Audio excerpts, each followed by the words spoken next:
Hello and welcome to the first Talking Snooker episode of 2025 with Phil Haig and Nick Metcalf.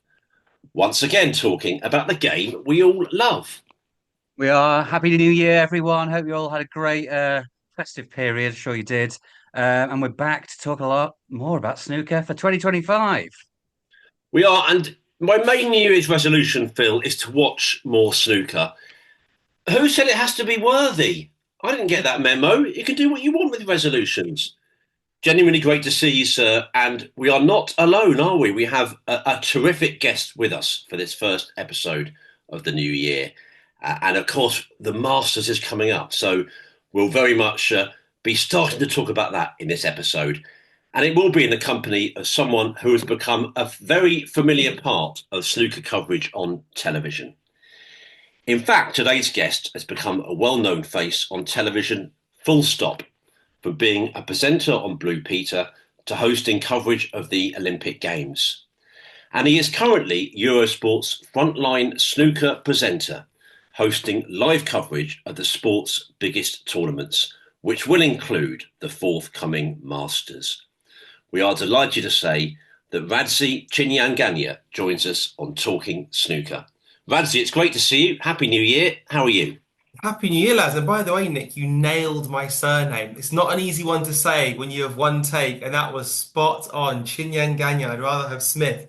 But I'm very good. Great to see you. Smashing, smashing, sir. Well, Radzi, as I say, we'll ask you loads about your prolific life in broadcasting. But first things first, the Masters. I mean, when these big events come around, they're always a bit special. The Triple Crown gives us all who love this game an extra frisson, doesn't it? Yeah, and specifically the Masters. I mean, for me, that venue, I don't know if there's a momentum in the media that comes off the back of darts, the PDC Worlds. I don't know if it's the sort of the almost the local and I guess majesty of Ali Pali and its history. But there's something unbelievable when you first walk in there. I can't even think of the name of the kind of the foyer area that you've got that precedes going in to the actual arena, and then specifically what the World Snooker Tour have done to that arena in the last sort of few years. It is incredible, and I remember going in there probably 8 years ago as a punter. And I don't even remember, there you go, who I saw. But I remember thinking, this is amazing. It doesn't get any bigger and better than this. And then Rob Walker will talk to the crowd and he will let you know that regardless of the match, this is the biggest match in the history of snooker. We will certainly believe that afterwards. And then we rock and roll. And it's a big one. There's money on the line. It's not a ranking tournament. But in a way, that gives it more magic. I think there's something about the time of the year as well, because we've just got that little break, a week or two into January. Everyone's excited about getting the new year going with the new resolutions and stuff. And also January can be a bit bleak in some ways. So it's a real party atmosphere to get the year going. Yeah, you know what's really nice about it is I think as you go up and down the country, you get different types of snooker fans. And I'd say London snooker fans are a kind of different breed in a way. And I'd say one big thing that maybe I'm lucky enough to work in a few sports, but with the snooks, there's a feeling that if someone comes up to me in the street, is they ask me about the snooker like they know the person they're asking about. They don't say, I support Arsenal and I think Mikel Arteta got it wrong. What do you think? They all say, what do you think Kyron's chances are? And my first thought is, are you Kyron's family? It's a wonderful thing. It's like this secret society that only really we know about. And when we talk about it, we get super nerdy and there's no apology for it. Yeah, that's right. And I think there's something about the London crowd as well. I mean, very occasionally someone will overstep the line, but I think they naturally nail the level of rowdiness at the Masters, where it's just a bit more than normal. Yeah, as I say, occasionally too much, but very rarely. What year was it? Was it last year or the year before when it was the Higgins-Williams match where Rob got the crowd going in a way that I'll never forget? I can't remember when that was. A couple of years ago, maybe even three now. Don't know, but recently. Yeah, because to your point about the rowdiness, John and Mark both came back into the practice room after the mid-session interval. And bear with this is Mark Williams saying this. He said to Lee Walker, I still can't feel my legs. Hmm. John then lost that match and said to Rachel afterwards, I've genuinely never cared less about losing a match. And that wasn't because he didn't give his all to it. That was because that crowd, like you say, that beautiful balance of rowdiness and respect came together as the crowd knew this may be one of, if not the last times, these two battle-hardened warriors, denizens of the game, are at the top of their game, are gonna go in there where you have to be top 16 to make it at Ali Pali. Just wow, what a place. Which was your first Masters? Do you remember? So the really tough thing is, okay, I'll total confession here, Phil. I reckon after day 1.5, me, Alan, and Jimmy don't remember the match that happened in the afternoon. It's so weird because your brain is jumping around between the future and the past and the present. You go, coming up is this, in the past was this, the score was this. It then just really does blur into one. I think so. To be precise, it was 2022 January.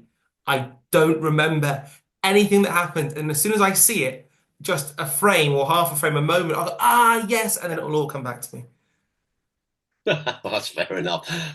Yes, I mean, it's across a number of sports actually. I mean, you're probably like me. You gauge your sort of calendar by sporting events, and they sort of do all blend into one. Not just snooker as the years go on. Certainly, when you get to a certain age. But we've got a match coming up, haven't we, on day one? O'Sullivan and Higgins, and I've been a bit torn by it. I'm thinking because you mentioned rightly that amazing atmosphere for the Higgins Williams, and part of me is like, this could rival that. But there's just that nagging thing because it's the first match, would it quite have the same energy? There's something about a match being in a tournament that's already built up something. I hope I'm wrong. I hope it's going to be amazing, but it just could be special that first afternoon, couldn't it?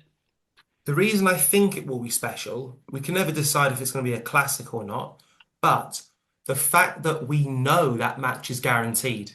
So it's not a case of this could theoretically be the final. It's guaranteed, nailed on, which means over Christmas, if you're going to the Masters, and if you are, you're a snooker fan, therefore that's such a big one to get excited about. And another thing about London fans is I get the impression they take time off work to go to these matches. And I'll chuck out there that if you're in London, you're probably going to have a certain level of job. So to take a day off is quite a big thing, especially at the very start of the year. I mean, thinking about it, saying to your boss, you know how we've just gotten back to work? Do you mind if I take a day off to watch the snooker?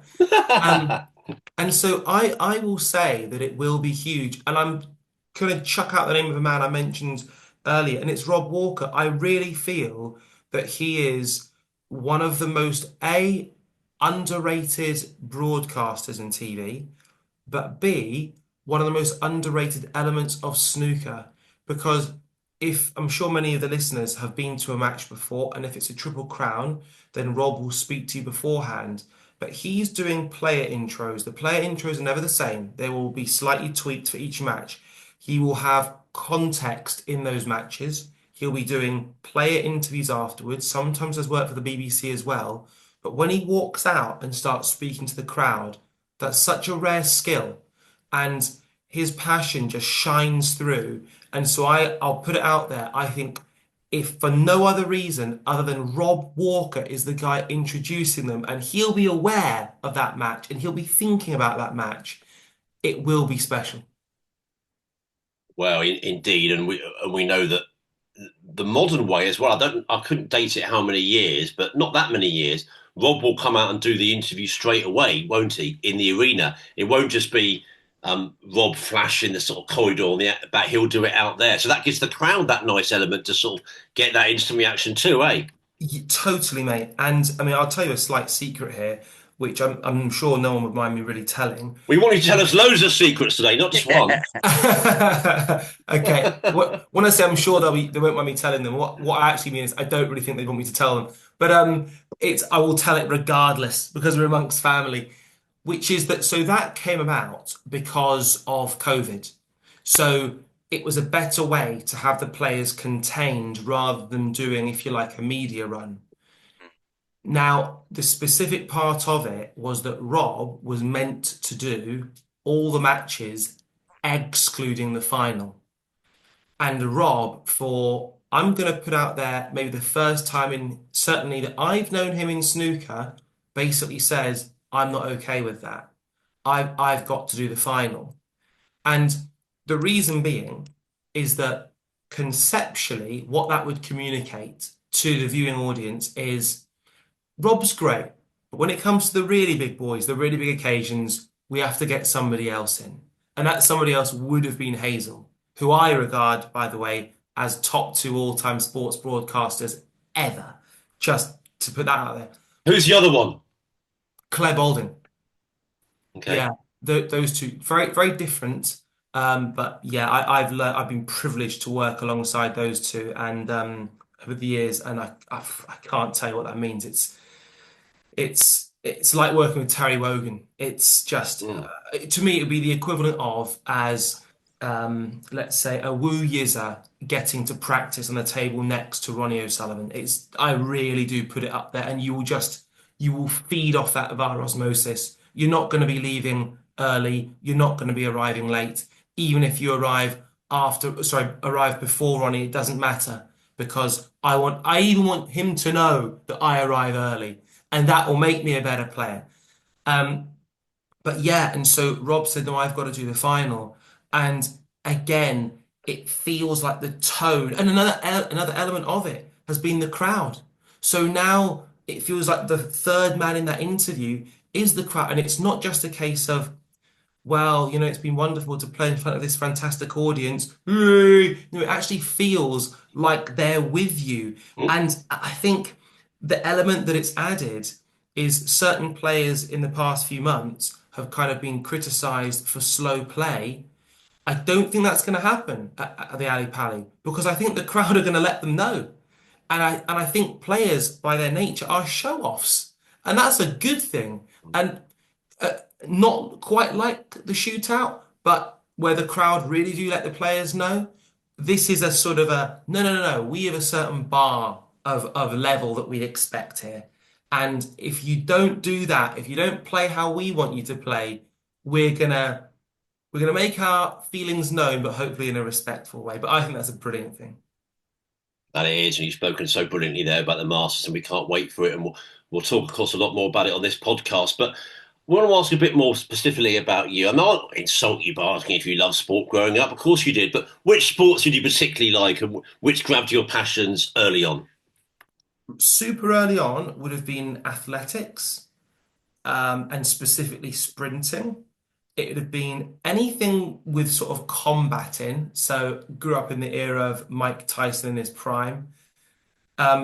Snooker was very much there because of my granny. So my granny and my mum are from Dundee. And so it would be Christmas, Easter, and the summer holidays were in Dundee. There was a lot of snooker on, and there was one rule, and it was you could only support Stephen Hendry, John Higgins, or Alan McManus. And I'll let you work out what the common thread between those three guys is. And if you mention Steve Davis, Ronnie O'Sullivan, or any other English player, my granny turned the TV off. You must have told Alan McManus that story. He must like that. I have. He pretends not to like it. I'm sure deep down he does. But yes, sports across the board, really. I'm an Arsenal fan. Strongman's always been one that I've loved. But snooker is people sometimes say, do you actually like snooker? And the answer is yes, I do, and I always have. It's a weird thing that if you do like snooker, you are questioned about it. Because I think to people who aren't into it, it can be a bit alien, but you do almost have to defend your loving of snooker sometimes. Well, yeah, and Phil, I mean, to describe you, you're kind of like a hipster-looking guy. You've got an amazing long beard. If if you said you are a proper hardcore football fan, you'd believe it. If you said you could be so many sports, but if you said you're given 10 guesses about the passion of this man here, which one is it? Snooker wouldn't be on the list, let's be totally honest. That's fair. Would heavy metal be on the list? Yeah, I'll chuck it out there. Yeah. But then also playing sport, I know. How did you get towards trying to pursue a career in the Winter Olympics in skeleton bob? I mean, that must, if snooker's niche, that's even more niche. Yeah. Yeah. So to race through it, so I was on a show called Gladiators when it was back on Sky One. I met a wonderful man called Greg. Greg, by total chance, happened to be a skeleton bobsleigh GB coach. And he said to me, I've got the profile from a physiological perspective of a good skeleton slider. So I was quick, but I was specifically quick over the first part of the race, so the first 30 meters. I was circa 70 kilos then, sort of 5'9", 5'10". The shape of my body would lend itself to aerodynamics. So he said, why don't you come and give it a go? So I went up to Bath University, where they've got a push track, loved it, and then went abroad with the guys to a place called Winterberg in Germany.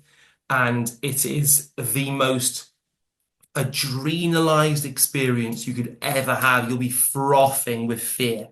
And then if you've got the bottle to go again, I just literally another run, just one other run, you'll either decide this is for me or it isn't for me.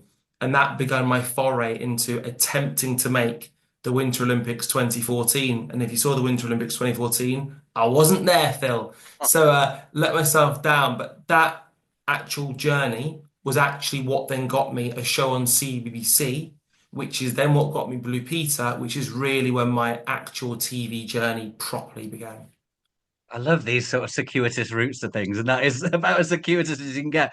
Just to, just I won't stay on this for too long, but skeleton bob, could you explain exactly which one that is? Because there's a few different types of bobsleigh, isn't there? Is that the one on the tray, effectively? Great question, mate. Yeah, so you've got the cool runnings, which is I'm Yeah. sat down. Feet first is luge, and then skeleton bobsleigh is head first, face down. And the way you steer is with your shoulders. So you press your right shoulder in to go left, your left shoulder in to go right. And then you also use your knees in the same way. So it's sort of contorting your body to steer this sled down a track. And then you've essentially got a fundamental dilemma. It's a bit like in a sat nav. You've got the fastest route or the shortest route. And so if you're going down a track and let's hypothetically say the track is, for ease of numbers, 1,000 meters long. If you go the shortest route, it will probably not involve as many oscillations because you'll be lower in the track. So you've got a balance of shortness versus high speed at the top, which will be longer. And so you work that out based on your style of driving, and it's just wonderful. It's not a great spectator sport, but I'd say a bit like snooker. If you get it, you really get it. Nice. It just sounds terrifying. I mean, the first time you ever had a go at that, you must have been considering why you were doing it. Okay, so for detail, you're absolutely right. In Germany, they have so you have the very top of the track, then you have the Damen start, and Damen means lady start. And that's also used by the luge, and yeah, that's used by luge rather than skelly. So it's a little bit further down, which means for skeleton athletes, if you start there, which I didn't, I started even further down the track, the speed you pick up is a fraction of what you do from the top. It makes no difference. All your body says is, I'm going to die, I'm going to die. Hang on just a second, I'm definitely going to die. But it's so overwhelming. Every sense is stimulated. You're in a cold environment. You're in lycra. You feel the cold air rushing past you. You know you've got to hit your certain turning points. Otherwise, it could get very dangerous very quickly. So there's a self-preservation element. What you want to do to kind of keep yourself safe is the opposite of what actually helps keep you safe. But then I think I was once told by a boxer that there are two types of people. People, when they get hit, they either go backwards or they go forwards.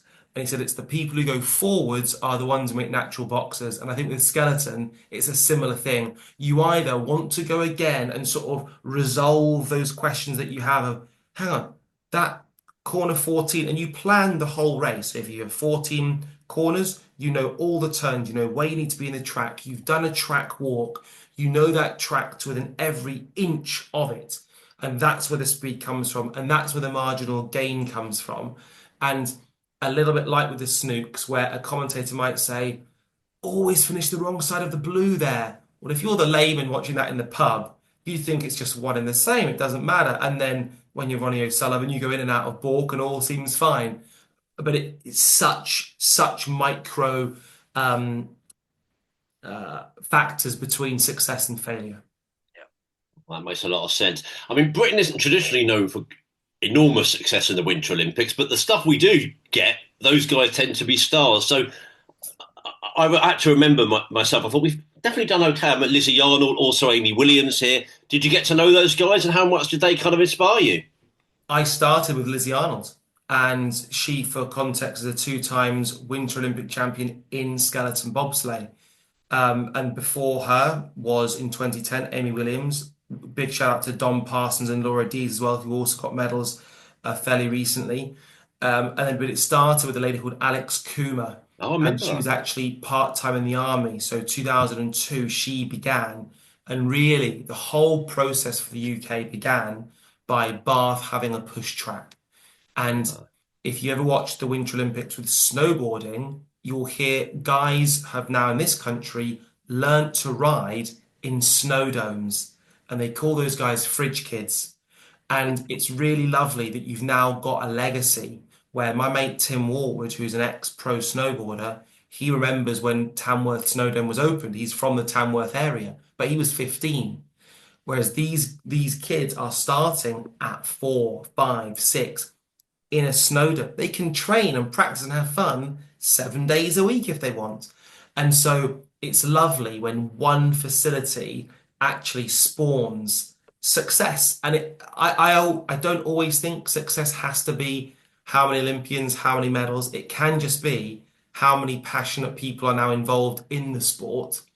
But I think that for me is kind of a bit of the shame of snooker, is that when I grew up in Wolverhampton, when I was 16, me and my mate Tristan, we used to go to the cinema every Saturday. But before the cinema, we went to Riley's to play very bad snooker.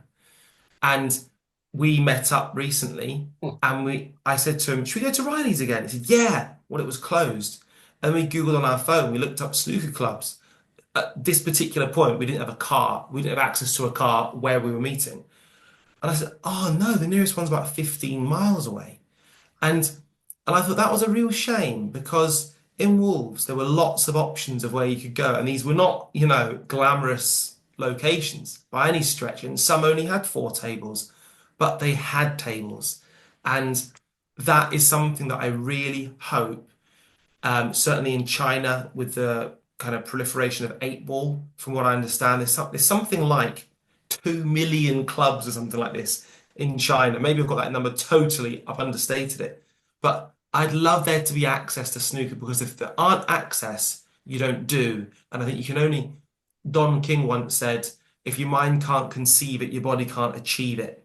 And I think it's great if you're seeing people do stuff. You think, I want a piece of that action. If you see it on TV, how do I sort of enact that? I think that's important.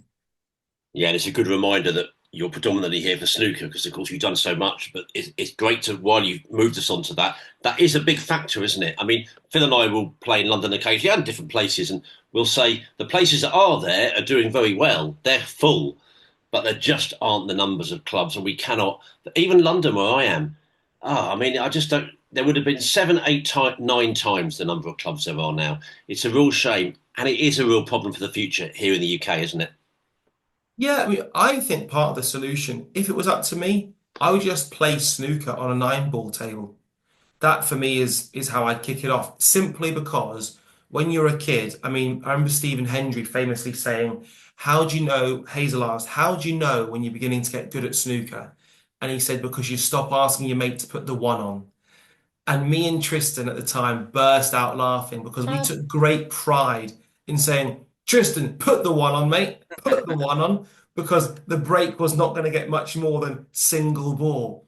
And so just conceptually getting somebody to immediately feel the adrenaline and the joy of playing, I think grinding out a break of 8 is a hard sell to a 12-year-old, 13-year-old, 14-year-old. Whereas if it feels easy, the obvious thing is, I'm good at this. I'm going to try play it on the real deal rather than in the same way that I think pitch and putt serves a purpose for getting you into golf. And dare I even say, crazy golf. It's I like hitting the ball. I like that seeing target and getting ball in target. And so therefore, I've acquired those skills and I'm going to try and take it onto this other table. And maybe that's where I practice rather than sort of play with my mates. But yeah, I think they're just chucking an idea out there. It would just be nice to have a sort of take a broader base of people who might decide they like something because actually it's fun and enjoyable and sociable rather than, I guess, a sort of a Soviet approach of here you are, this is what you will do, sir, and you will become very good at it. Well, that's brilliant. That's really interesting. Radzi won't know the story of me texting you when I got 21, will he, Phil? I mean, 3 reds, 3 pinks. I was skipping down the road in King's Cross. That guy's really happy. He must have just got a job promotion or something, 21. Yes, that is really. It reminds me of something the BBC golf correspondent Ian Carter once said, actually, which I think one of his friends did a bit of a putting green or something in the park, and he said, "Great, you're doing golf." And they were playing it down a bit. He said, "Well, if you're at the driving range, you're doing golf. If you're watching a bit of the Masters on television, you're all part of golf. It's all part of that thing." And I like that sort of feeling. Yeah, and actually, that's what Top Golf has done as well. Is you actually are then really taking the skill of we're going to encourage you to hit the ball far, and if you do, you'll get points as a reward. And now all 3 of us can play, and it's fun. To me, that's the key. It has to be fun. Yeah, of course. We should break for a moment. You're absolutely brilliant value. We knew you would be, Radzi. You should say you are listening here to Talking Snooker with Phil Haigh and Nick Metcalf, and our brilliant guest, Radzi Chinyanganya. Blue Peter. What can you say about Blue Peter? I mean, we have listeners from everywhere, don't we, Phil? All around the world. So there will be some people that won't have heard of it, but not many. And here in the UK, of course, it will need no introduction. Just a legendary programme, really, that's seen generations of children enjoy it in this country. I mean, I grew up in an era with people like Simon Groom, Mark Curry, Sarah Green. I was thinking, preparing for this. Before my time, people like Valerie Singleton, John Noakes, Peter Purvis. I mean, these are legendary names in popular culture, really. I mean, what was it like for you? A much later era, I know, but it's still got that name. When, Radzi, you're going to be presenting on Blue Peter. Well, that came off the back of 3 years of working for free. And that came off the back of me living in a hostel. That came off the back of me not being able to afford the hostel, having to move into a legal accommodation in Manchester and doing work experience at the BBC as a runner for CBeebies at the time. And so it wasn't a case of I fancy a bit of this and next week I'm holding a microphone. That came about because, well, for reasons I can't really adumbrate because I happen to believe in God, so I don't know why it really materialized. Lots of people want to do that kind of thing, but it was a 3-year journey. And if you asked me when I was 10 years old, what do I want to do? I'd have specifically said, I want to be a Blue Peter presenter. I loved that show, got my first badge at 10 years old. But so when you're then told in a meeting that I thought was me about to be sacked, so I'd worked on a show called Wild. I'd done 10 weeks. It was live. It was on a Saturday morning. It was about animals and adventure. And it was 7 weeks of live, 3 weeks of pre-record. And the final live, there was a chap called Ewan Vinicum, who was my boss when I was a runner. And I just said to him, I said, Ewan, I wanted to say thank you very much for putting me forward for this show called Wild and facilitating this screen test. I got to have a day off work to go for it. And he said, well, Radzi, I need to actually arrange a meeting with you. I said, oh, okay. And so got to Media City. It was the 3rd of August, 2013, and it was exactly noon. And I got into this office, and the head of CBBC was there, Cheryl Taylor. And he said, before we start, we need you to sign this contract, this non-disclosure. Now, I didn't even know what a non-disclosure was. All I knew was it was being said with great weight. And I thought, that's it, it's all over. It's all over. And I wrote my name down, and I saw on the top of this contract, it sort of said, this cannot be discussed for legal reasons, this. And I thought, oh, no, that's it, it's all over. And they said, how are you? I said, yeah, I'm okay. And they said, well, Radzi, we'll cut to the chase.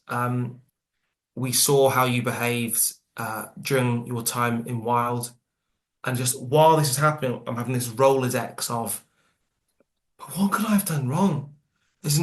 I just tried my best. I don't know who would have said something? What would they have said?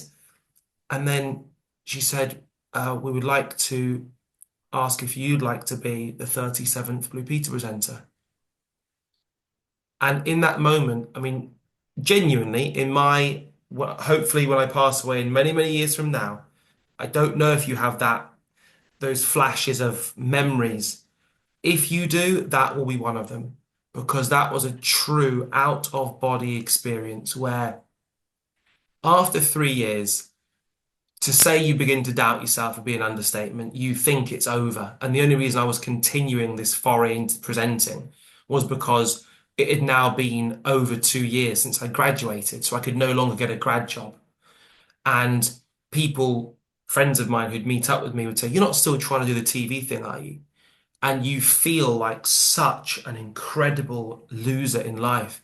And my mum, her story was she tried to get into a dance school, which she qualified for with no formal training.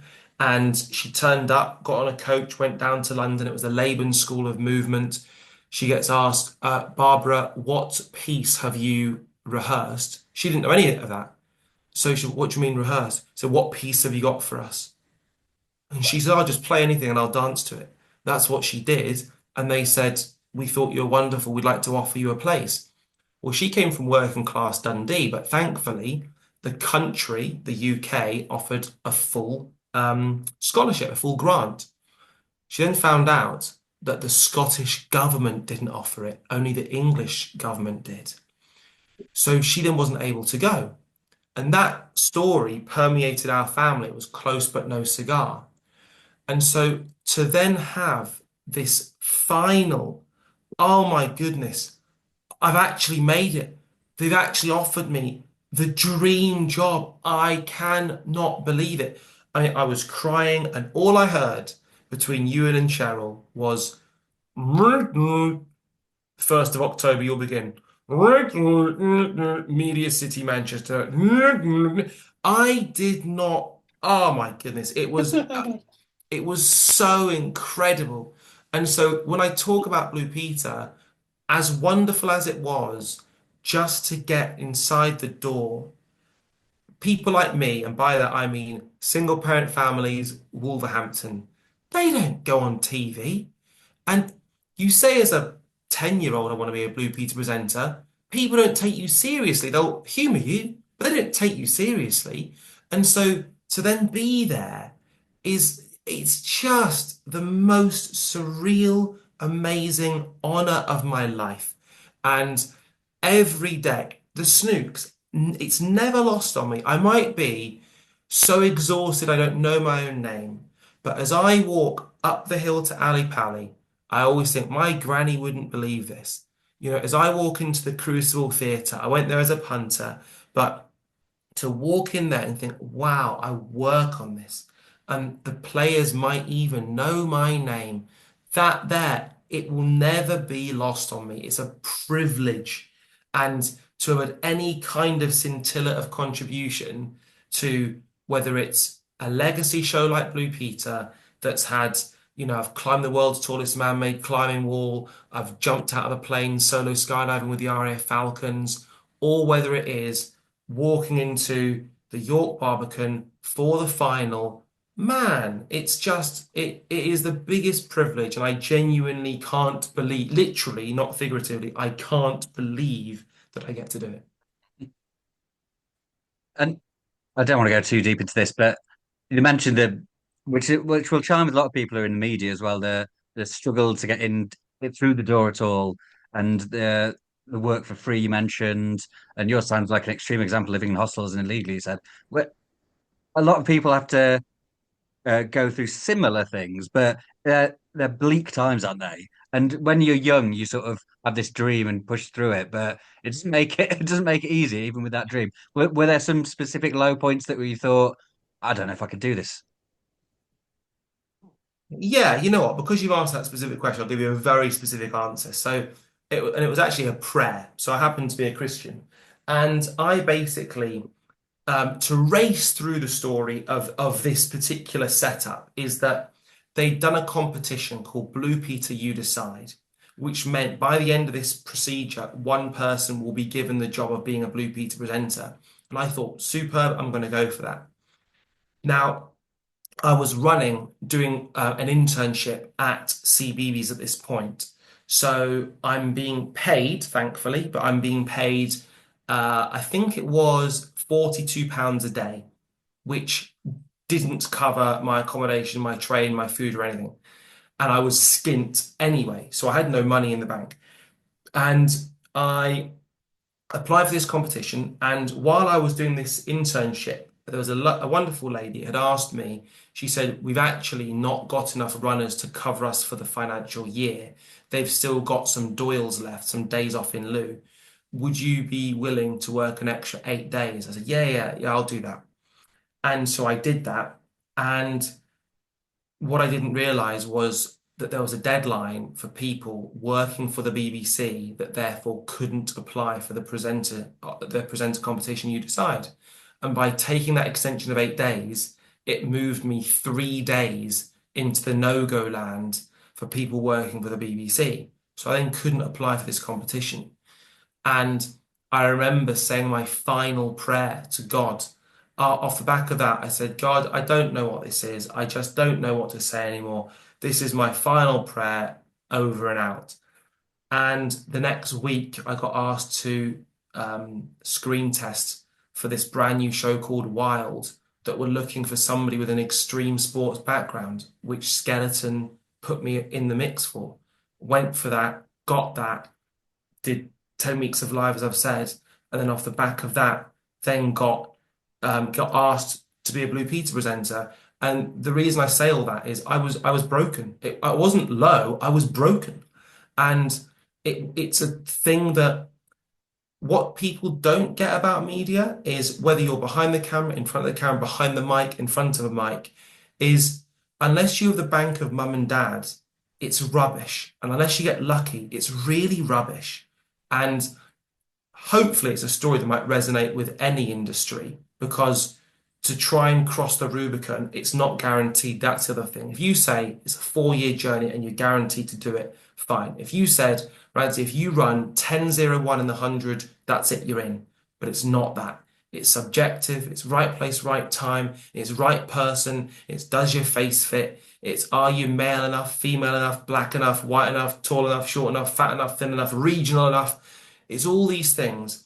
And it's heartbreaking and devastating. And when you chase a dream, man, that is not a journey that I envy anyone doing.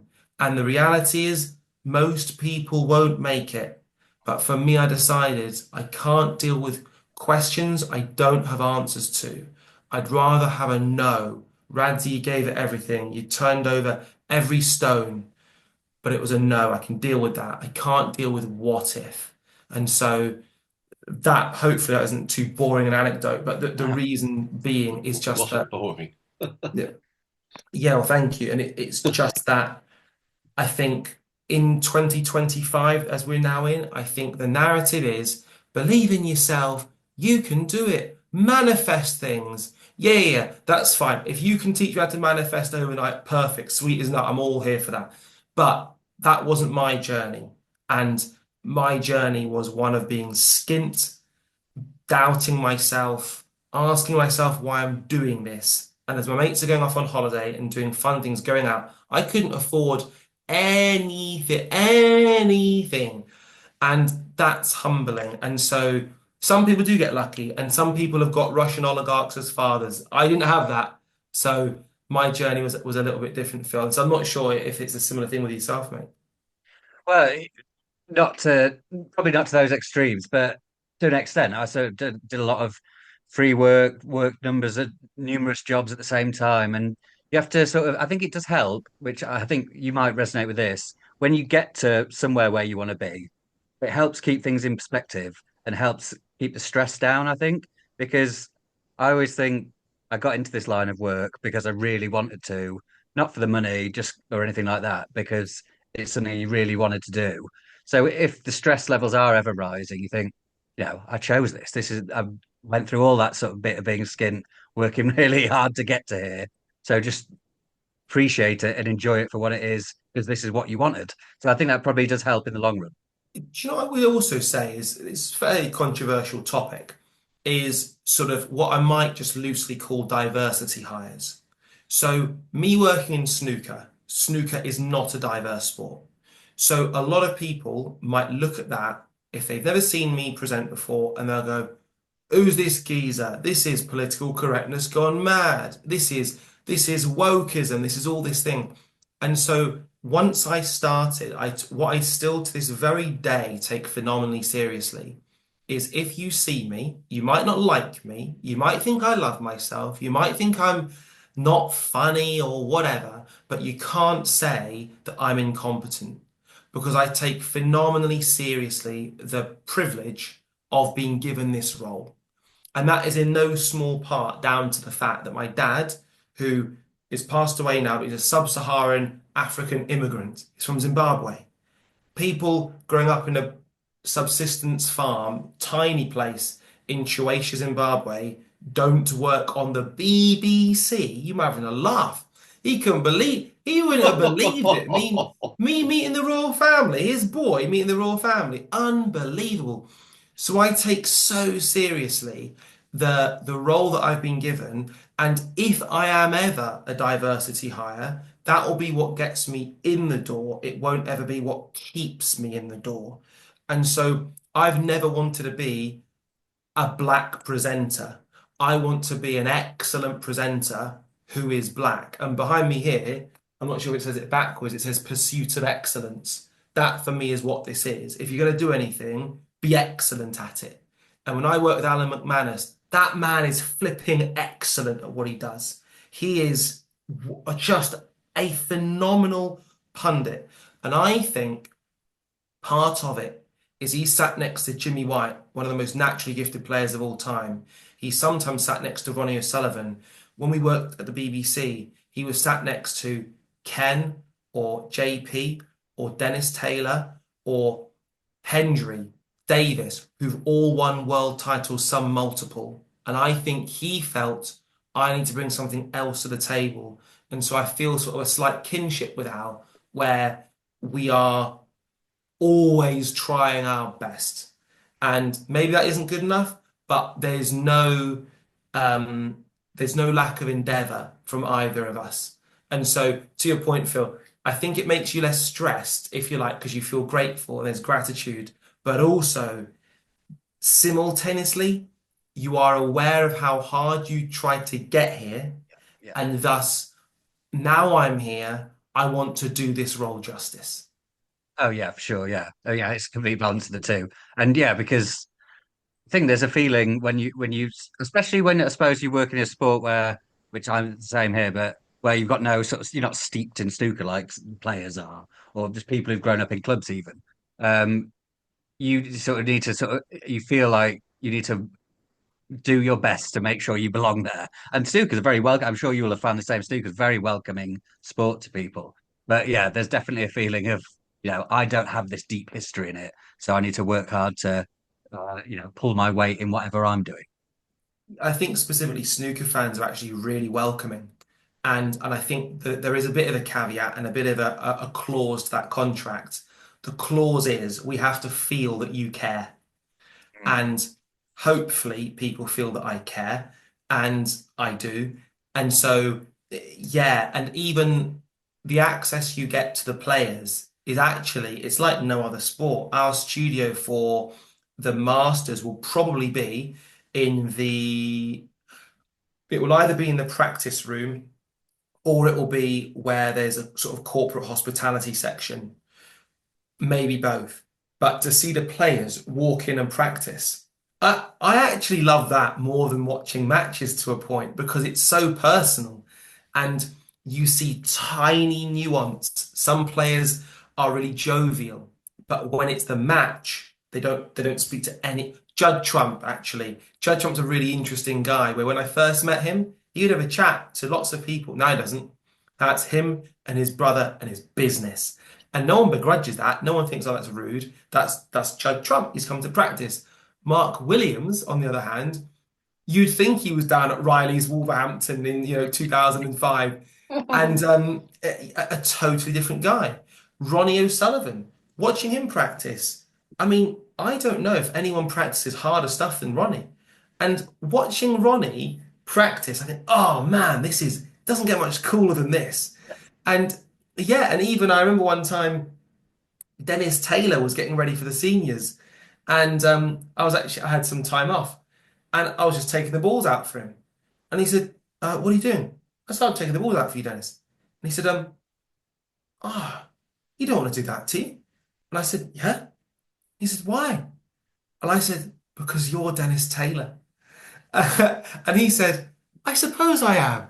And he sort of a little bit of a strut in his step. But it's really cool. It's just lovely. That's absolutely brilliant. I love that. Sorry, Phil, I don't know if you've got another one, but No, go on. no, actually, fascinating listening to both of you there. But one thing I'm going to pursue a little bit. I don't know if people will ever be so rude to say it to you. I think I'm hoping the answer's no, but kind of never know these days. But it may be something you read. Would it hurt you if someone says, "Oh, that's a woke booking," or think? I mean, you brought it up. Is that something that would I mean, you said it with a jovial tone there, but would that hurt you? So the reason it wouldn't hurt me is because of how seriously I take it. And so I know that it's very plausible. I have been brought into jobs for that reason. Very plausible. I won't really know the answer to that because in TV, like with anything, there are certain boxes which will be ticked. So if we take snooker, if you imagine, let's just take the BBC. Well, the BBC is paid for by the taxpayer or paid for by the license payer. So therefore, it's paid for by the country. And thus, the feeling is it needs to represent the country. Not every show, but across the spectrum of their output needs to represent the country, which means it needs to represent diversity, whether that be disability, religion, race, regional, whatever. So if we only heard voices that are RP from Surrey, from middle class, white, certain age, it might be felt that doesn't represent the country. So therefore, I'm brought in possibly to tick one of those boxes. I can't control that because I can assure you, before I got into TV and I've had hundreds of meetings, in fact, even when I was in TV, I've been told you're too black for this. I've been told that. But I don't think they would say that now. I think they'd have to sort of cachet it in something else. But I've been told we don't need another guy. I've been told I'm too posh to be a black guy. I've been told. So even within the box, I'd say there are sort of denominations even within that. But it wouldn't upset me to directly answer the question simply because if it's a truth, I feel like I am ticking the box of competency. And one thing that I've taken phenomenally seriously is to understand what TV is. Blue Peter has been just the best training ground ever. And I can absolutely assure you that, so again, learning from the likes of the Hazels and the Claires of this world, learning from my friend, a former presenter, Barney Harwood, I could have a conversation when I was in Saudi, for example. I was asking the sound up what the cardioid is on the microphone, for example. I was wondering why the particular shot sequence was as such, because as the players were coming out, it was cutting to then, they did a sort of an opening ceremony, it was cutting to an empty crowd. They didn't have to have that particular shot if they cut earlier. I'd happily have a conversation with a vision mixer about the lexicon that they're going to be using. I'd happily have a conversation about the lenses or the key lighting or whatever it might be, because I understand the job. And I don't just understand the wordies that I'm going to be saying. I understand the job. And whether it be images are cross-rolling, whether it be a prereq VT, whether it's a sound on I could bore you to tears with all TV terminology, but really where that comes from, I have a joy of learning. I love learning and understanding, but it's my privilege to be sat there in people's living rooms articulating a story. And if you only understand your element of that story, you're not telling the story properly. If you really understand all the tools, then you can tell it better. Now, Eurosport, we have much fewer tools to use than, say, the BBC would, because the budget is less. But to me, that makes it even more important to really understand your role. And even whether it's, so for example, Alan loves cerebral snooker questions. He loves it. And Jimmy, he'd be left confused by that. Where his beauty is the anecdote and the approach to something. So even within, when we're planning a 3-minute interview, which has what we call float, so footage of the player or the previous match or whatever it might be, with Jimmy, I would ask a very different question to I'd ask Al, a very different to what I'd ask Neil Foulds, a very different to what I'd ask Rhiannon Evans. And so even my mum's worked in mental health for 50 years. So I think there's an element of that as well, and trying to read people and trying to, some people sort of lean in when they want to say something. Some people don't, or a player trying to, so Rachel, who works with us at Eurosport, Rachel Casey, she is the unenviable task of speaking to the losers as well as the winners. So how do you get the most out of somebody when they've lost? How do you equally try and tap into a player's performance when they've won, but dare I say they're not happy? So, and speaking to Ronnie is a very different kettle of fish to speaking to Sean Murphy. And the reality also is, let's just take Barry Hawkins. I don't think he'd mind me saying this. I think Barry is just bloody delighted to be in the Masters. I think he's delighted for many reasons. He's a local boy. I think he's delighted also because it financially secures him. And he's spoken about, I don't know how long I'll be at the top of the game for. Now, equally, I think that kind of takes the pressure off him when he says that. But so him going out in the first round at the Masters is very different to speaking to a Judd, a Kyron, a Ronnie, a Mark Allen. And so I think there are so many elements to TV, and hopefully I'm learning, but I care about them. And so if somebody were to say whatever, people can say whatever. Social media, people are empowered to say nonsense all the time. Opinions like arseholes, we all have them. But I only take very few people's opinions seriously, and those are people that I respect. If I wouldn't ask you for advice, I won't take your opinion seriously to the negative as well. Hopefully that answers the question, Nick. Wow. I mean, we could call this talking philosophy or talking psychology, couldn't we, Phil? Hey, of course, if we were halfway polite hosts, we'd have asked you about what your time scale's like today off the air. But let's ask on the air, how are you for time? Because you're absolutely brilliant. I mean, we could go on forever, but what's your schedule? The short answer is I factored in loads of time because I thought, well, you know what? And the genuine answer to that is I've listened to your podcast before. You're both passionate about snooker. And I always think if this were about other sports, I wouldn't necessarily factor in as much time. But it's because we need to grow the sport. And people who listen to your podcast don't like snooker. They love snooker. So I think, you know what? Let's talk the snooks. Let's get nerdy and say, yeah, my pleasure. We'll be on the air till crackerjack at this rate, Phil. Eh? That's one for the teenagers. It's midday now, so crackerjack used to go on the air at 5 to 5, of course. Francie, you've opened up the possibility to ask you about a number of things. When you came on air, I don't mind. My first secret here. You say ask me about anything. Yeah. Ask me about Middle Eastern politics if you like. You mentioned Saudi. I mean, you are a good person to ask because you've been there. For those of us that haven't, what are the Saudi tournaments like to be at? Are they as good as you tell us? So a mixture, actually, I would say. So first of all, and this is just me speaking totally plainly.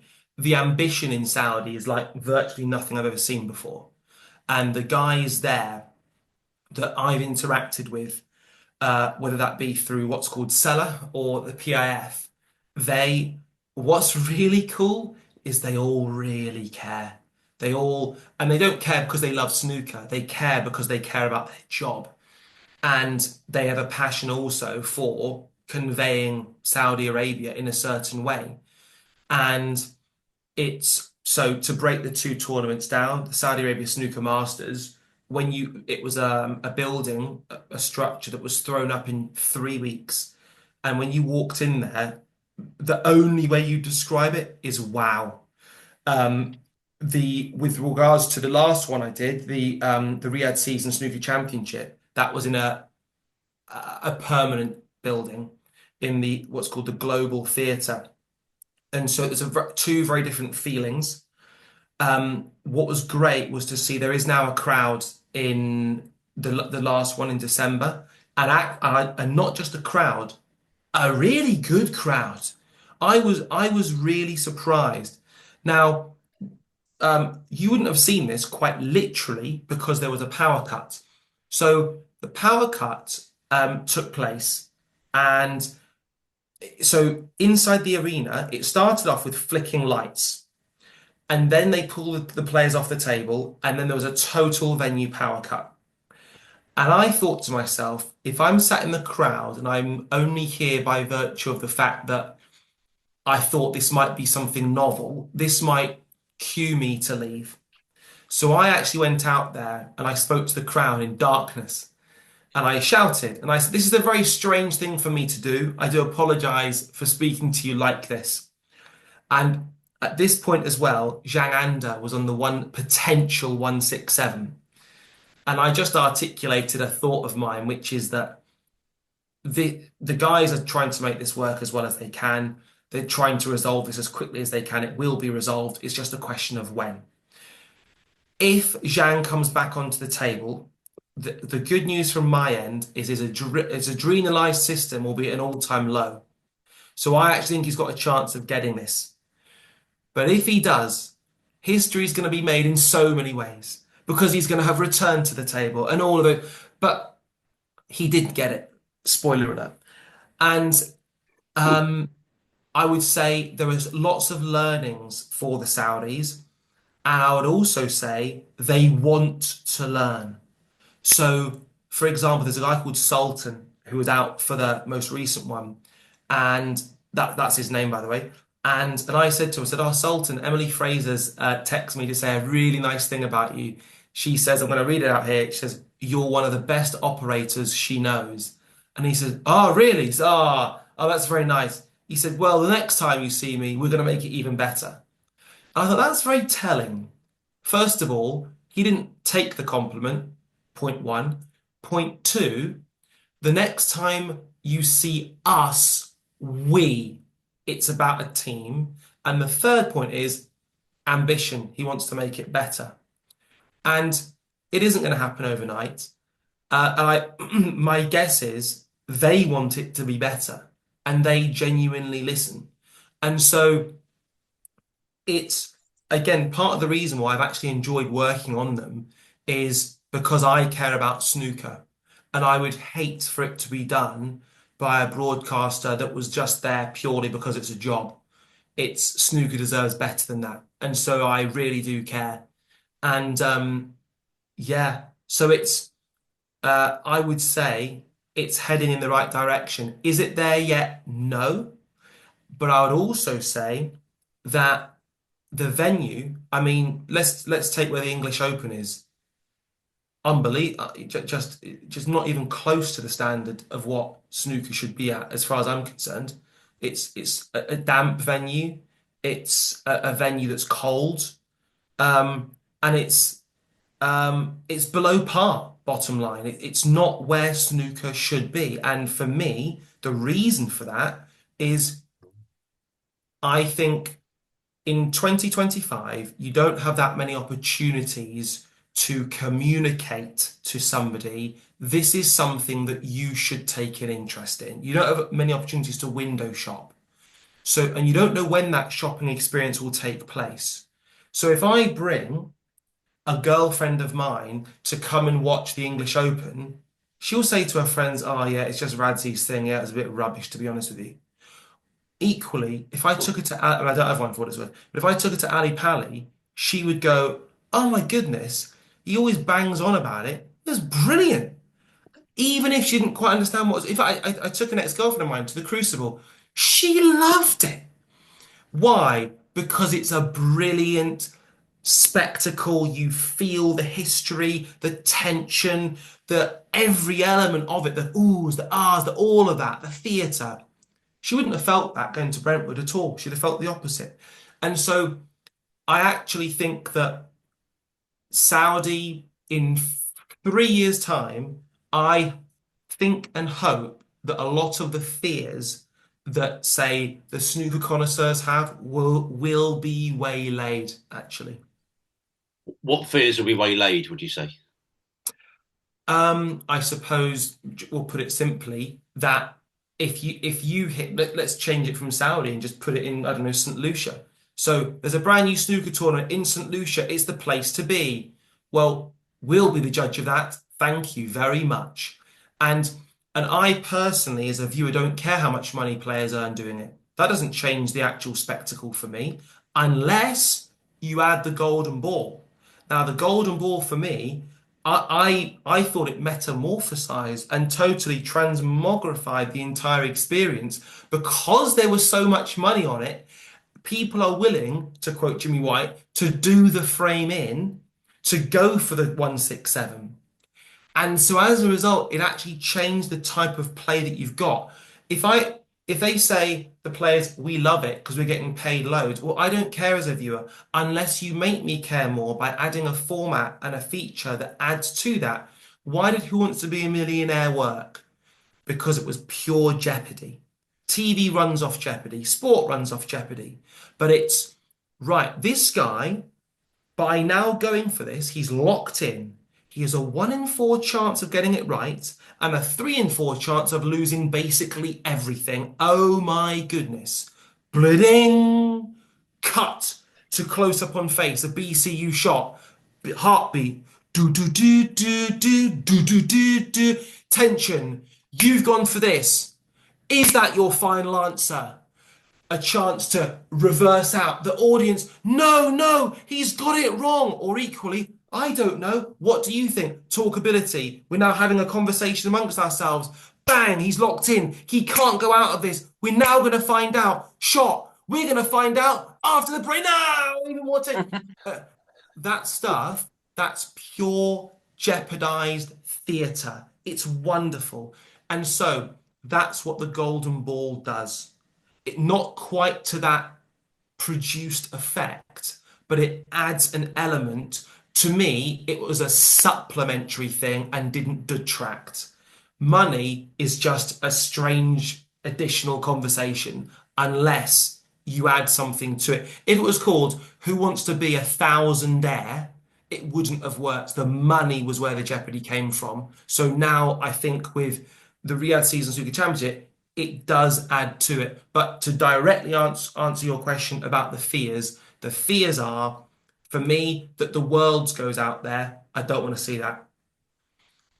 Number two, a fear would be that it's people that don't care about the sport that we love. Definitely not the case. They really do want to do a good job. And I suppose fear three is that they'll be playing in empty vessels, in Marie Celeste type venues, and just the difference from the Masters to the Riyadh Season Champs, night and day in terms of an audience. Right. Well, that's very interesting. Phil, you're going to ask 3 or 4 questions at least coming up because I want to ask m- maybe one more on this, which is that sometimes, I mean, in a sense, with the greatest of respect and affection for you, you might not be the right person to ask because you're enthusiastic in a wonderful way about everything. But sometimes when we hear people in Saudi, we hear tremendous sort of talk about the event that almost goes a bit into salesmanship from some people in the team. Would that be kind of a, if people say that, would that be a fair observation? I'd say that would be fair. I say it would be fair. But I think what will happen is over time. So I think specifically as Brits, the idea of saying everything is amazing, or anything's amazing, in fact, as Brits, we go, is it? Americans, you walk into a supermarket and the person says, hey man, nice to meet you, bro. Have a great shop in this. This is the most famous store. Everything is the greatest in America. So America, that's what they do. Whereas I think in the UK, I mean, if you had genuinely won the lottery and I didn't know, and I said, Phil, how are you? You go, oh, not too bad, thanks, mate. You just won the lottery. And you say, not too bad, thank you, mate. Because as Brits, we don't overstate. And I think actually there are actually working class sort of post-industrial cultural reasons for that. But I think increasingly, if you like, the organisers will, I think, glean that there's nuance and actually sometimes less is more. And so just for example, one thing that I requested for this event I was at, which wasn't necessary, and I said, could we film actually on location rather than just talking about the location, saying it's brilliant, because hyperbole and adjectives lack veracity when it's unproven. If I said, "Oh yeah, the house next door is the greatest house you've ever seen in your life," I want to see the house to judge it for myself. And so um, I think those sorts of elements, especially given that the BBC founded 100 years ago in terms of TV, we've had such a long time to work out what an audience like, what an audience need, what works. They're learning this in a very catalyzed way.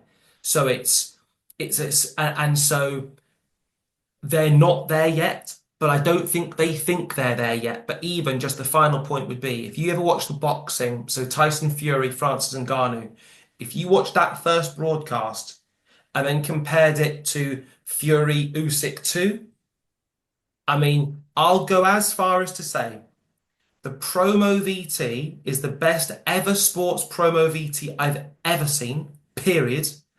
And the theatre of those guys coming out was about as good, move the Super Bowl to one side, as any sports spectacle I've seen.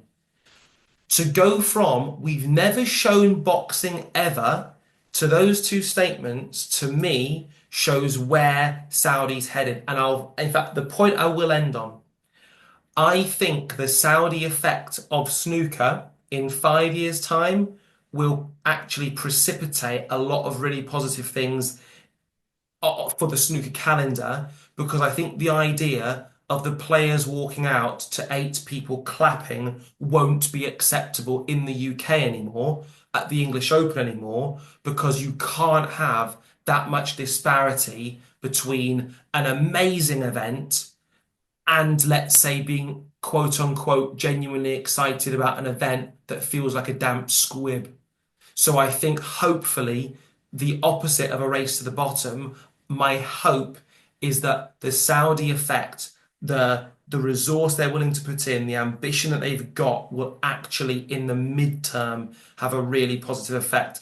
But World Championship has to stay at the Crucible, no questions bloody asked. But is that have you? I mean, that's a topic that everyone's thought about a lot. Are you fully all in on the Crucible? Is there anything that would lean you the other way at all? Um, I'm open. I think Hmm. there's an expression, isn't there, that a mind that isn't willing to change isn't therefore a mind. Um, I I'm open to a dialogue, but I'm not open to it going abroad. Um, I and I'll go as far as to say, I think if you take the worlds abroad, I think it will actually be the start of the end for the worlds. I work on sometimes in athletics. I've been lucky enough to go to a lot of World Athletics Championships. Now, athletics it is the most globally participated sport, and what I mean by that is people play football, but if we went to St. Lucia, I mean, the Olympic champion in the 100 meters is from St. Lucia. If you look at all the athletics events, there is basically every country represented. At the World Cup, there are only so many teams that can go in the World Cup. So, but if you go to the World Champs, Budapest was really brilliantly watched and attended. I was there in Qatar. That was not the case. I was there in Beijing. That was not the case. I've I've been lucky enough to go to a lot of events where you see the effect of taking a world champs to said place, and there isn't long enough for that place to learn what the market needs. And if they don't have a passion for that sport, it's going to be awful. And specifically the worlds. How many people? Let's imagine we take it to China. Well, I can't wait to see the World Grand Prix in Hong Kong in front of 9,000 people. Bring that on. But do they have the market to watch day two, a morning session that doesn't have a conclusion? Or is what? I mean, no. So it's not going to work. And I think that we have to be very careful. Once you forget history, you can't get it back. And not every sport has history. Skeleton bobsleigh, for example, we mentioned, that doesn't have history. The only place is a place called St. Moritz, and that's because it's the only natural track in the world. But if you flick on to watch the world champs of skeleton, you won't know when it is, you won't know where it is, you won't even know when the next one is. It's not known because it goes from track to track to track to track. If you had it in one track and it's always in that track, the one thing you might know about skeleton, isn't it that thing that does that thing in where is it? Is it in Germany? Is it there? That's how you have tradition. That's how you have history, and that's important. So yeah, I would say Crucible. I'd be willing to explore the UK, although I would love to sit with Barry Hearn. I would love to. I've said to my boss at Eurosport, we should do a live debate with Barry Hearn. We'll make it live. I'll sit there. He can do his case. I'll do my case. And then we'll allow the audience to judge it. I would love it. I would love to see a snooker question time with an audience Oh, participation. That would be lovely stuff. yeah, mate. That we could actually do that because I'll talk about the Oppo, the other podcast that shouldn't ever be spoken about. It might involve a 7 times world champion, but they do a live or as live event at the Crucible. That format, to me, it goes to show that that works. I'd love to do a warm up with the crowd beforehand, which is, like you say, Phil, snooker time, question time. Well, we're gonna have to flit about a bit because we are going on as we thought we might be. But I'm gonna chuck in a question from a listener here, Tony. What's the most difficult interview you can remember doing in your time presenting snooker coverage for Eurosport? Ooh, okay. I'll actually admit this. I'll totally admit this. It was a moment. So the moment was, I think so it was UK's, and I think it was the 23, no, 20, I think it was 20, yeah, 23 semi-final. Mark Allen has just now qualified for the final, and he's now playing Ding Junhui. And in my ear, I get told that um, he's actually 7-3 that Ding has beaten him in head-to-heads. And so I then said something along the lines of, well, and also for context as well. So sometimes they'll go to the BBC first, but BBC weren't live, so they came straight to us. So match ends, 45 seconds later, players with us. So I said, Mark, in terms of the final, Ding Junhui, it's going to be an interesting one because actually historically, he's kind of the lion's share. And he said, what? I said, well, 7-3 in head-to-heads. And he went, 7-3? Where'd you get that from? Now, in that moment, I'm not gonna give up the ghost. I'm not gonna just say, well, I was told that. But usually I would act as I was saying it, I thought I would imagine they've played each other more than 10 times anyway. And I feel like I would know if it was so dominant because it's Mark Allen. But whatever, this is the stat and this is what's being given to me. So and he said, where'd you get that from? And I said, um, and he said, no, I've played. And he reeled off and up. No, in fact, I then said to him, what is the stat? And then he said, well, I don't know, but it's definitely better than that. That in a moment for me was, so bad because I hate getting things wrong like that. Now, usually I would have had a chance to glance at our stats or equally just look it up very quickly beforehand. And it was just shoddy. And so something that an audience won't really care about is, I don't think the audience really care if you make the odd mistake every now and again. And also, uh, it's a long shit. It's a long, I mean, we're doing sort of 14-hour days, and that was would have been day 9. So you're fairly tired, and you become a little bit um, vulnerable to mistakes when you're that tired. That wasn't my favorite for sure. Other bad ones have been, you know what? I'm gonna have to say this in code. So Jimmy White uses Cockney rhyming slang. Oh, Jimmy at last. We got to get on to Jimmy. Go on, carry on. Listen, James Warren White is one of my favorite people on planet Earth to work with. When he starts a sentence with "make no mistake," make oh my goodness, there's nothing better than that. And uh, he said he used Cockney rhyming slang to describe a demographic of people that thankfully no one at home spoke fluent Cockney, because if they did, we would have been apologizing. Now, to be clear, this is not a term which would be kind of let's imagine we're gonna talk about fat people, and he used a word to describe fat people in the Cockney rhyming slang. Isn't it? It's not a group of people that have been historically condemned. It's not a really bad thing. But if it was worked out, oh my goodness! And in fact, what was funny about Jimmy was when he said his famous, "I can't work under these conditions." The bit that people don't know about that was after he said it, which was said as a joke. I wasn't on air for this, but I was doing this session afterwards. He was devastated. And he was devastated because he felt like he'd let everyone down.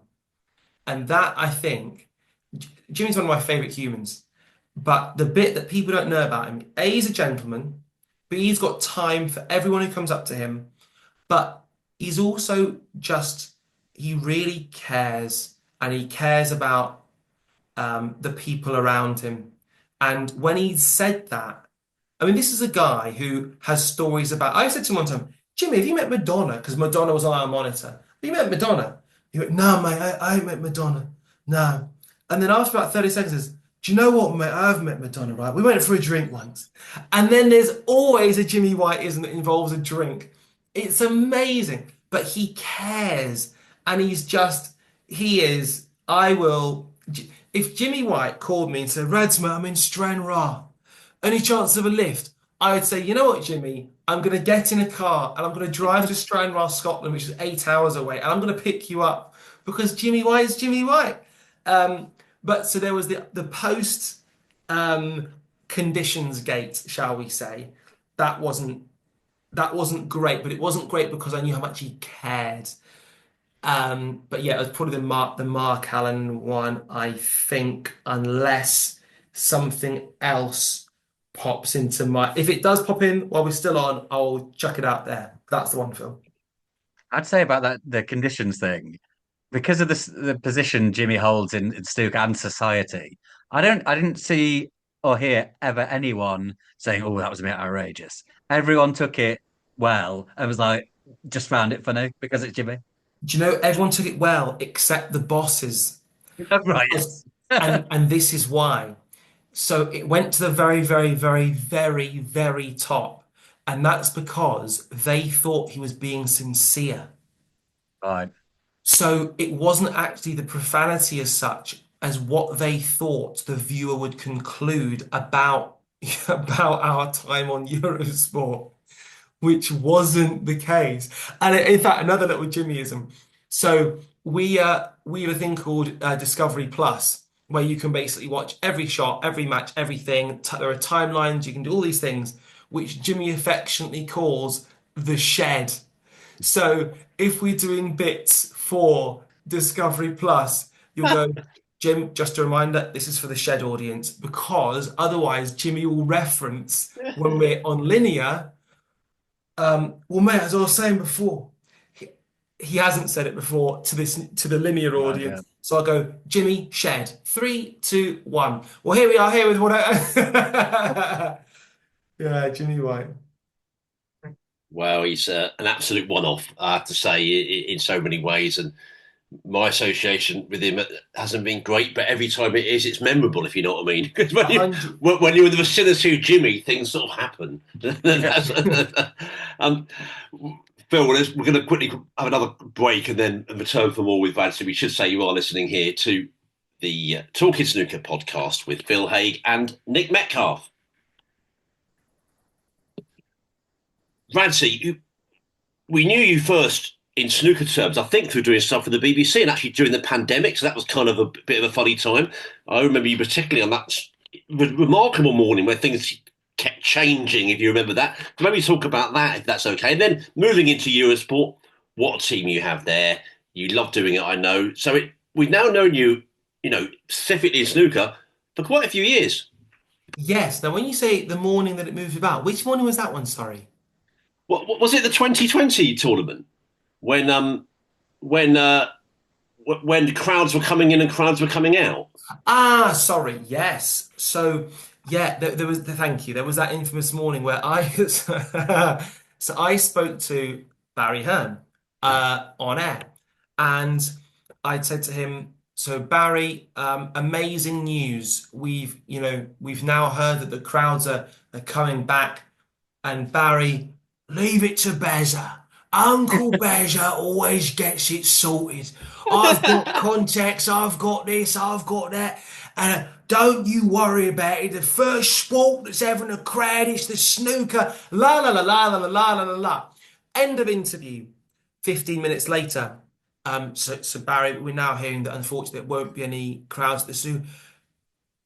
There won't be crowds, but it won't matter because snooker don't need crowds. And it's just, that was golden, absolutely golden. And I mean, Barry, he takes lemons and makes lemonade and he serves it to you like it's Cristal champagne. And I tell you what, it tastes as good as Cristal champagne as well. What a guy. Just doesn't miss a beat, Barry.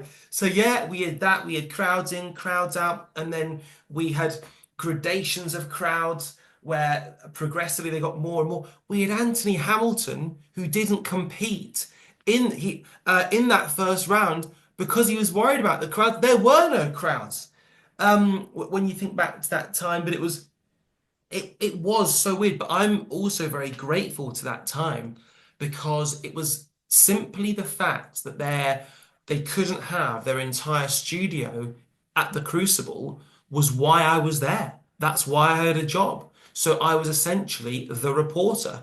But then me and Alan, we did the morning session on BBC Four together, and the team there, the BBC team, just wonderful. There's a director called Michelle, just superb. And I mean, we had a couple of belters. We had one where so it was me and it was Alan, and we're having to socially distance. So we're 2 meters away, which on camera looks ridiculous. And so what then happened was Alan's mic didn't work. Well, I've got a mic and Alan's mic isn't working.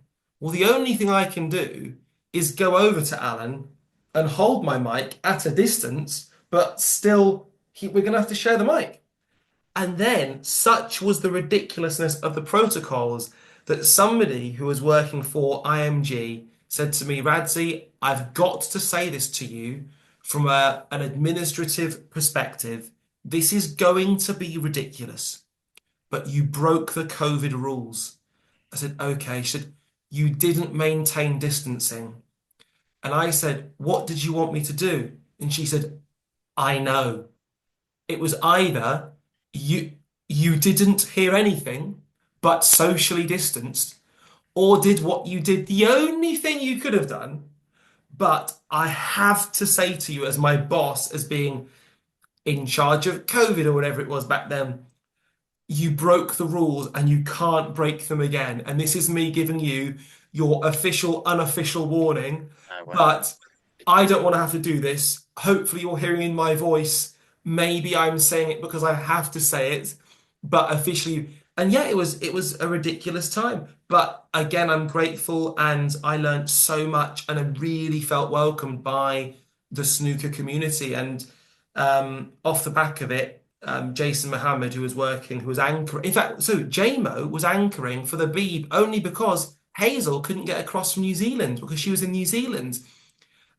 So there was John Berger couldn't commentate. All sorts of things were happening, weren't they? Because he lived in Spain, and yeah, it was just funny. Yeah. And by the way, now I'm aware I am not known for short answers. So I'm going to keep these answers brief because I'm aware you've got loads of questions. So that way we can get through more questions. So I'll zip it there. Well, that's brilliant from you. And I'll go back to Phil Haig in a moment after my next one, which is you, of course, been known for so many memorable moments on Eurosport, but one that comes to mind for everybody, I'm sure, listening and to this and watching this, of course, on YouTube as well. Ronnie O'Sullivan, when he won his famous seventh world title, he's in the studio with you. It was Alan and Jimmy, I think, as well, wasn't it? It was an incredibly moving piece of television. We saw it in the Ronnie documentary. Tell us about it from your point of view, please. Yeah, my point of view was that I would say is one of my favorite interviews I've ever been able to conduct. But the bit that you don't sort of know is that only happened because the emotion that Ronnie showed was only because he felt comfortable.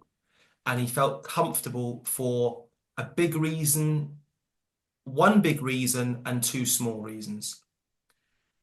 The two small reasons, he's a part of the Eurosport family, so he feels, I'd say, comfortable, or certainly more comfortable in a Eurosport studio than any other studio. The other small reason is Alan McManus. He's got a brilliant relationship with Alan. But the big reason is because his big brother Jimmy was there. And my job was very, very easy.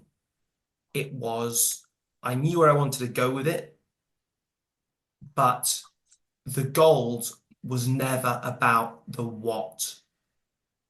It wasn't even about the why, it was the how. And the how was his emotion. His emotion came through a vulnerability, and I think the vulnerability came through an extension of what we saw with him and Judd Trump, but then I think ultimately crying sort of in the metaphorical arms of his brother.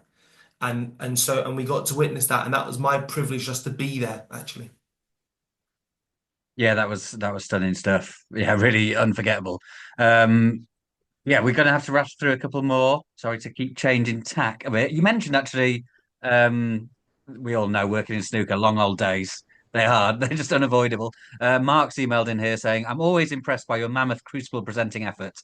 Are there any special methods you use during the fortnight, or is it just stamina kicking in?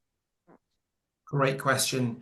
So I'm quite into my fitness, so I'll usually gym it before I go on air, and that actually gives me energy. Um, I would I would say Jimmy is a big part of it because he's so funny. Uh, I would also say if we're going to get really sort of nutritional, would be I try to avoid having chocolate before about 8 p.m. So you've got something to look forward to. And I think once you start the sugar, you start the rise and the fall, the peak and the crash.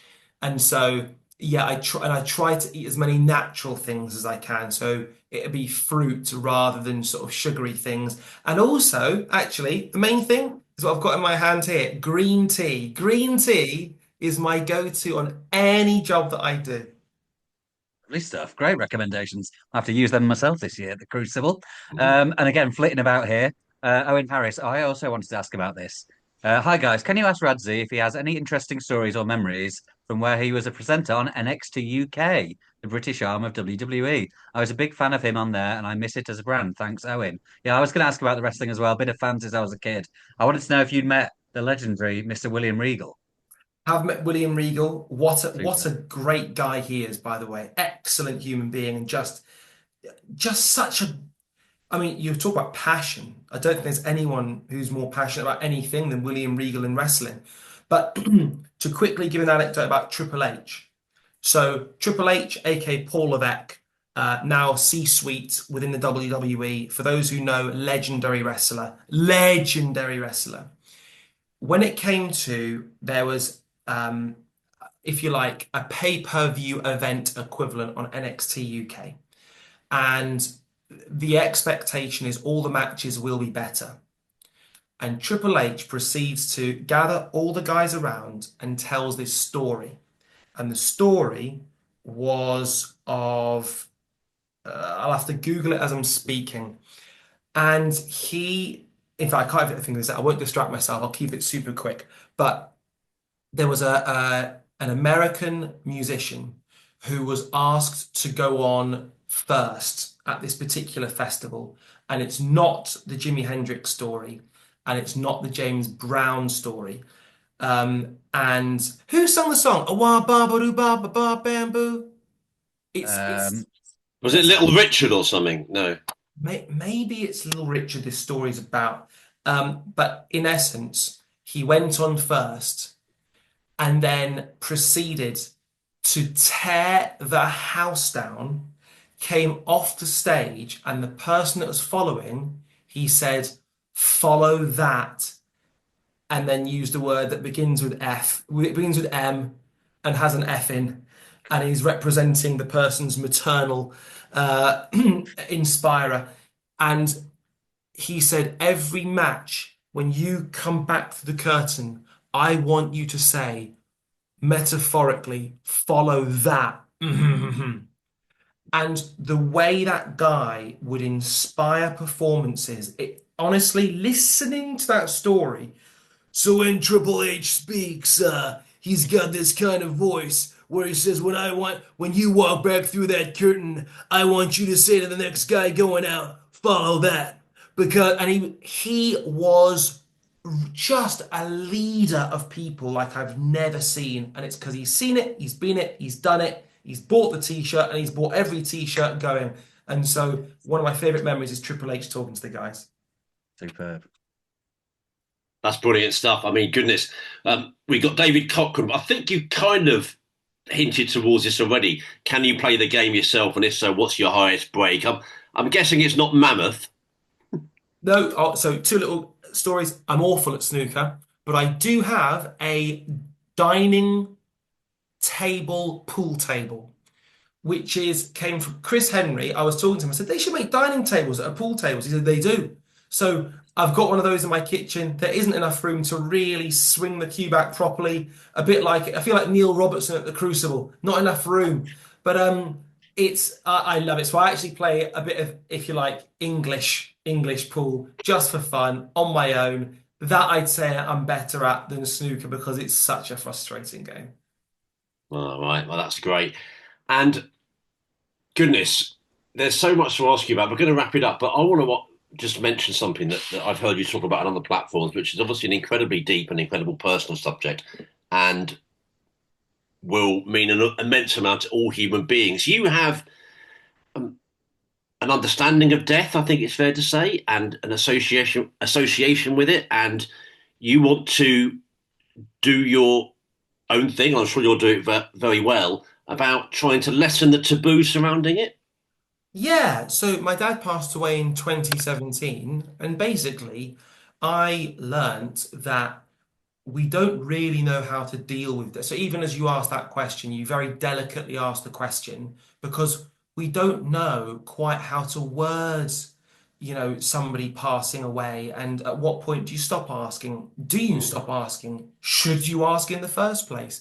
And so there's an idea for a show that I've got, that working title called Good Morning, Mourning, and it's basically speaking to people in the public eye about somebody that they lost, but specifically the impact that person had on their life.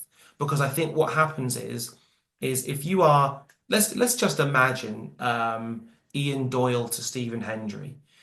It's people feel uncomfortable, or I guess Terry Griffiths actually and Ray Reardon would be a very pertinent one at the moment, but people feel very uncomfortable talking about or asking about death. And actually, we're probably all three of us sat here because of significant people in our lives. Hopefully, you're lucky enough to still have them in your life. But if you're not, well, actually, metaphorically giving them their flowers, I think it's awesome. And it will mean that I'll ask hard questions and difficult questions at times, and there'll be tough moments. But really, that's the sort of conversation that it sort of it really turns me on in a broadcast sense, that when you are willing to roll a dice, and sometimes I've done this in snooker interviews where you roll a dice and you don't quite know if it's going to get gold or it could actually be quite awkward. I love that because it moves away from the generic. I don't just want to hear, how do you feel? What does it mean to you? Sometimes it's about exploring the genuine unknown, and it can yield great things or nothing at all. And so, yeah, that's something which hopefully in 2025 will get off the ground. And yeah, and hopefully have some quite profound conversations is what I would look forward to having. Well, we wish you all the best with that. And I don't know if you've got any more questions, Phil, but if not, we've just got to say, what an unbelievable guest. Well, yeah, I mean, there's plenty more we can ask, but we Oh, yeah, there probably should is. wrap it up sometime soon. I've got to be somewhere, but no, yeah, there's plenty more we could speak to you about, Radzi. You've been absolutely phenomenal. Really, really enjoyed Can I it, just and ask, thanks so much for if you want joining to us. make it quick fire, because I hate it when we miss questions out that somebody sent in. If you want to make it quick fire, I can give it 5-second answers to all the ones if you want. What's your ambition for the future? Ambition for the future, be happy. Well, that's a Is there pretty a good one. dream? Is there a dream gig in presenting that you would like? Um, Partly done it, partly not done it. Anchor Olympics properly. And I would say actually that death show that you're talking about, because it means so much to me personally. I wanted to ask about Within the Olympics. Olympics was great, wasn't it? Magic experience in Paris. I would say it was from an athletics perspective, I think it was the best athletics sessions in Olympic history. From from the standard of performance to the crowds to the fact we're coming out of COVID to just every element, and also the bell that they rung if you won, the strength in depth, world records, Olympic records. It was actually unbelievable. last one for me, within snooker, is there someone you would like to speak to about something specific that you've thought, I've always wanted to ask them about that, and that you would look forward to asking about? Um, yes and no.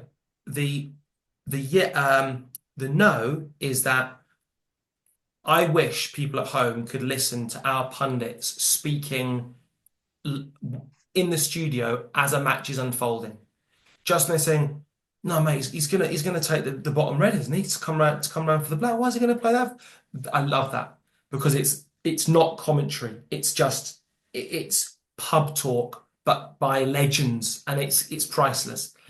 So no, in one respect, and if I was to speak to anybody, I would really like to try and tap into Stephen Hendry's ability to win. I think it's untapped in sport and overlooked and underrated in sport, actually. I think he's changed his his thinking, and I think he's obviously changed his slight brand, but as a brutal, unalloyed winner, gun to head, there aren't many sports people around the world who make a final and I would go, yep, Hendry's the guy I'm backing, and if not, I die, because he just knew how to win. I'd love to tap into that. Yeah, you're absolutely right to say it's underrated. And actually, sometimes I give us all a free pass from that because I've heard him say even he underrates it. Even he forgets how dominant he was sometimes. So, well, you've got some fascinating ideas there. Knowing you'll pull some of them, if not all of them, off. And Phil, we're going to say our goodbyes to Radzi, but let's first say we're going to look forward to the Masters match by match next week, aren't we? And a couple of lines we should say was that Ken Doherty won the Seniors 900, a very successful event. Congratulations to all those that put that on in Epsom. The Championship League getting underway. First group over the next couple of days containing these players. Never heard of them. Chris Wakeling, Gary Wilson, Jack Jones, Hossein Mafai, Pang Jung-soo, Ryan Day, Elliot Sless. Some cracking players there and some really big players to come. So we'll be here early next week to talk about that in more depth. And Radzi, just going to say, you've given us the most immense boost to the start of 2025. Phil, I sometimes think, what are we going to do for a clip to plug this? There's a slim to good chance that it's that impression of Barry Hearn. Did very much enjoy that. Yeah. I enjoyed it. We warmed up with a slight Jimmy White impression, but really the apex of the Barry Hearn impression. Superb. Well, if you want, we could end with a Donald Trump impersonation. Yeah. We could go, Nick, Phil, great guys. Okay, I've spoken to them for best part of 2 hours. You can't believe the numbers. Billions are going to listen to this one. Snooker, great sport. Okay, 2025, the Masters, the Worlds. Who's going to win? Nobody knows. Wow. And there we are. As a good Christian boy like you, a bit more laps than you probably, I end there with a sign on the cross for our YouTube watchers. What can you say? Fitting in many ways. And thanks again, Radzi. Will you come back and see us again one day when you're even more famous? Mate, absolutely. My absolute pleasure. And thank you to everyone who listens to this and watches Snooker. Please keep up the support. Without you, there'd be no sport. Good stuff. And I'll see you next week, Phil. We're back together, won't we? Just me and you as things stand. We'll look forward match by match to the Masters. And we can't wait. Special tournament just a week away now. Yeah, of course. I feel like I say a lot of things are highlights of the year, but this is very much one of the genuine highlights of the year. So we'll really look forward to that next week. And thanks everyone for listening and watching as always. And keep your thoughts coming, talkingsnooker@yahoo.com or tweet us at Talking Snooker. We've had the most wonderful guest here in Radzi Chinyanganya. We can't be more grateful and thankful to Radzi for an immense amount of time with us here in this first episode of the year.